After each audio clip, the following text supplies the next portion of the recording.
যুক্তরাজ্যের সাধারণ নির্বাচনে বড় জয় পেয়েছে লেবার পার্টি। সব আসনে ফলাফল না আসলেও সংখ্যাগরিষ্ঠতা পাওয়ার জন্য প্রয়োজনীয় ৩২৬ আসনে বাধা পেরিয়ে গেছে দলটি। এর মধ্য দিয়ে পতন হলো ১৪ বছর ধরে ক্ষমতায় থাকা কনজারভেটিভ পার্টির।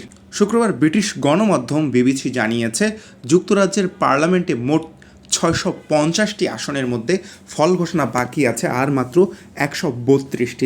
প্রতিবেদনে বলা হয়, দেশটিতে একক সংখ্যাগরিষ্ঠতার জন্য কোনো আসনে ৩২৬ আসন প্রয়োজন হলে লেবার পার্টি এর মধ্যে ৩৬০ আসনে জয় নিশ্চিত করেছে। বিপরীতে কনজারভেটিভরা পেয়েছে মাত্র ৮০টি আসন। এদিকে ভোট গণনা শেষ না হলেও এরই মধ্যে যুক্তরাজ্যের সাধারণ নির্বাচনে লেবার পার্টির জয় স্বীকার করে নিয়েছে দলটির নেতা। কেয়ার স্টারমারকে অভিনন্দন জানিয়েছেন কনজারভেটিভ পার্টির নেতা ঋষি সুনাক। ব্রিটিশ গণমাধ্যম দ্য গার্ডিয়ান জানিয়েছে, নিজ আসন থেকে সদ্য নির্বাচিত হওয়ার পর সাংবাদিকদের সঙ্গে কথা বলেন সুনাক। তিনি বলেন, এটি তার দলের জন্য কঠিন রাত ছিল। সমর্থন দেওয়ার জন্য সুনাক তার ভোটারদের ধন্যবাদও জানিয়েছেন। আরও বলেন, তিনি জনগণকে সেবাদানে অব্যাহত রাখতে উন্মুখ। এবার লেবার জিতেছে বলে জানান দলটির নেতা। কেয়ার স্টারমারকে অভিনন্দন জানাতে তিনি ফোন করেছিলেন বলেও উল্লেখ করেন। আন্তর্জাতিক গণমাধ্যমগুলো বলছে, ১৪ বছর ধরে যুক্তরাজ্যের ক্ষমতায় থাকা কনজারভেটিভ পার্টি এবার বিশাল ব্যবধানে পরাজিত হলো।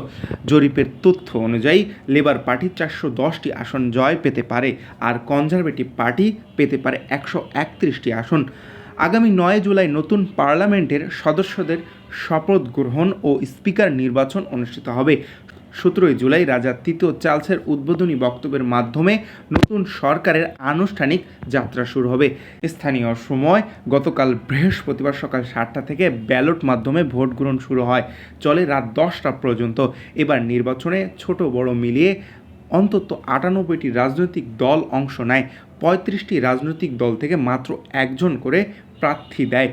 রেকর্ড ভেঙে এবার ৪৫১৫টি আসনে প্রার্থী প্রতিদ্বন্দ্বিতা করেছেন। একটি আসনে গড়ে ৭ জন প্রার্থী। ৩১৭টি আসনে স্বতন্ত্র প্রার্থী ছিল ৪৫৯ জন।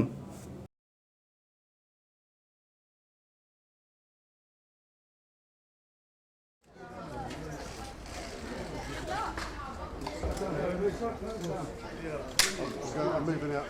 I'm leaving the show.